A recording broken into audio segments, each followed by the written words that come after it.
struggled a little bit this morning, not going to lie. I was a little bit kind of nervous and not quite riding the way that I kind of want to and know I can, but yeah, really happy to kind of pull it out on the kind of last lap and have some really good test times to find the guys. But yeah, to be fair, today Garcia was pretty on it, and you know, congrats to him, but looking forward to kind of giving him a bit more of a battle tomorrow. It has been already a difficult day because the tests were really technical with the mud and the rain that came during the night and the first lap.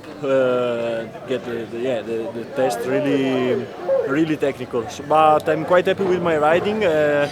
Just not so happy about my last lap because I was fighting for the first position in EnduroGP with Garcia.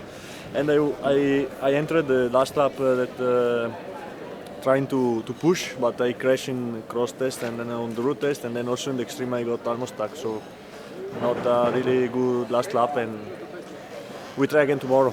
Well, it was one of my biggest goals this season.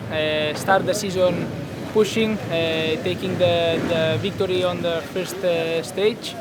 I did it, and I'm so happy because the last years I struggled to start in a good place the first races. So yeah, it was one goal. We did it. So yeah, tomorrow new race day, and trying to keep this motivation and my riding style like always.